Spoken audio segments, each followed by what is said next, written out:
سورہ بقرہ وبالوالدین احسانا ووصینا الانسان بوالدیہ حسنا، یعنی پورے قرآن پاک میں جہاں کہیں بھی اللہ تبارک و تعالیٰ نے اپنی عبادت کا ذکر کیا ہے یا اللہ تبارک و تعالیٰ نے اپنی توحید کا ذکر کیا ہے کہ اللہ کے علاوہ تم اللہ کی خدائی میں کسی کو شریک نہ ٹھہراؤ، تو اس کے فوراً بعد اللہ تبارک و تعالیٰ نے ماں باپ کے ساتھ حسن سلوک کا ذکر کیا ہے۔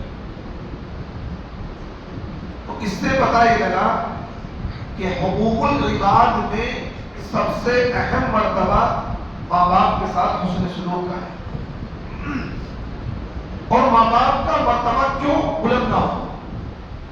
کیونکہ دیکھیے دنیا میں انسان کے آنے کا ذریعہ کون بنتے ہیں؟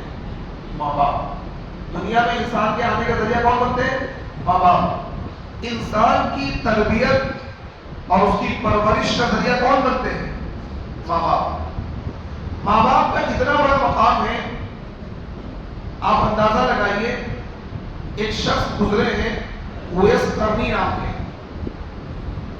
اویس کرنی، بہت اعلیٰ مقام ہے ان کا، بہت اعلیٰ مقام ہے، بہت اعلیٰ مقام ہے، اتنا اعلیٰ مقام ہے کہ اللہ کے نبی صلی اللہ علیہ وسلم عمر فاروق صحابی رسول ہیں اور دوسرے نمبر کے خلیفہ بھی ہیں، اللہ کے نبی کے خسر بھی ہیں، اور اتنا بڑا مقام ہے کہ اللہ کے نبی خود یہ کہہ رہے ہیں لو کان بعدی نبیا لکان ہوا، اگر میرے بعد نبوت کا سلسلہ چلتا تو عمر کو اللہ تعالیٰ نبی بناتے۔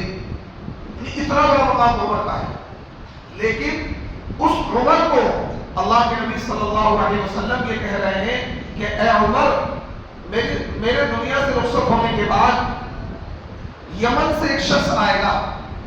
یمن میں ایک جگہ ہے، ایک جگہ کا نام قرن، یمن ایک ملک ہے اور اس ملک کی ایک جگہ کا نام کیا ہے؟ قرن۔ جیسے انڈیا ایک ملک ہے اور اس میں بہت سارے صوبے، بہت سارے شہر، بہت سارے گاؤں ہیں، یا دلی انڈیا کا ایک صوبہ ہے۔ تو اللہ کے نبی نے کیا ارشاد فرمایا؟